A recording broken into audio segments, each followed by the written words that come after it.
যারা facial hair remove করতে চাও কিন্তু রেজার ইউজ করতে চাও না, আইব্রোজ প্লাক করতে চাও কিন্তু থ্রেডিং করতে চাও না, তাদের জন্য আজকের এই ভিডিও।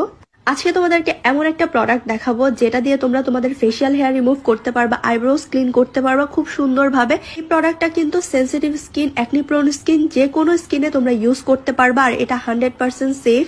যারা বিগিনার্স আছো তাদের জন্য বেস্ট একটা প্রোডাক্ট, চোখ বন্ধ করে তোমরা এটা ইউজ করতে পারবা।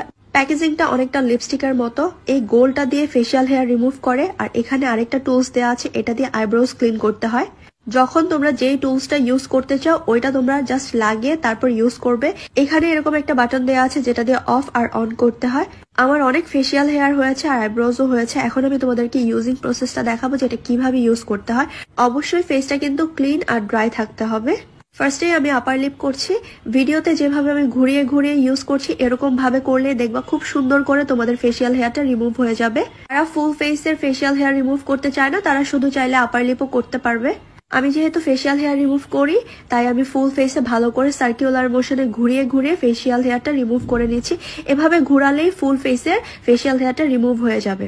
কোনো ধরনের ঝামেলা বা কোনো কষ্টই নাই, একদমই পেনলেস। এটা দেখো কত সুন্দর করে ফেসিয়াল হেয়ারটা রিমুভ হয়ে গিয়েছে। এই মেশিনটা দিয়ে খুব সুন্দর করে ফেসিয়াল হেয়ার রিমুভ করা হয় আর একটা ব্রাশ দেওয়া হয়েছে, ওই ব্রাশটা দিয়ে ফার্স্টে ক্লিন করে তারপরে আইব্রোজের জন্য আমি এই টুলসটা ইউজ করছি। আইব্রোজ আমি অলওয়েজ বাসায় করি কারণ থ্রেডিং করতে আমি অনেক বেশি ব্যথা পাই, আমার স্কিন অনেক বেশি সেন্সিটিভ। থ্রেডিং করলেই কেটে যায় বা চামড়া ছেলে যায়, এজন্য আমি বাসায় সবসময় করি। এই টুলসটা অনেকটা কলমের মতো, একদমই ঝামেলা নাই। যাদের আইব্রোজ শেপ করা থাকবে শুধু এক্সট্রা হেয়ার গুলো এরকম রাউন্ড করলেই সুন্দরভাবে ক্লিন হয়ে যাবে। উপরে নিচে সেম ভাবে করে তারপর আমি কেচে দিয়ে এক্সট্রা হেয়ার গুলো কেটে নিয়েছি। যারা আইব্রোজ করো না তোমরা চাইলে শুধু ফেসিয়াল হেয়ারটা রিমুভ করতে পারো। ফেসিয়াল হেয়ার রিমুভ করার পর স্কিন অনেক বেশি সফট আর স্মুথ লাগে। এই প্রোডাক্টটা রিজনেবল প্রাইসের মধ্যে আমার কাছে অনেক ভালো লেগেছে কারণ 2-in-1 ফ্ললেস মেশিন একটা ইউজ করে তোমাদেরকে দেখিয়েছিলাম, ওইটা দিয়ে শুধু ফেসিয়াল হেয়ার রিমুভ করা যায় আর এটা দিয়ে কিন্তু তোমরা দুইভাবেই কাজ করতে পারবে। একবার ফুল চার্জ করলে তোমরা দুইবার ইউজ করতে পারবে আর এটা অনেক বেশি হ্যান্ডি। প্যাকেজিংটা অনেক সুন্দর, তোমরা ব্যাগে ক্যারি করতে পারবে।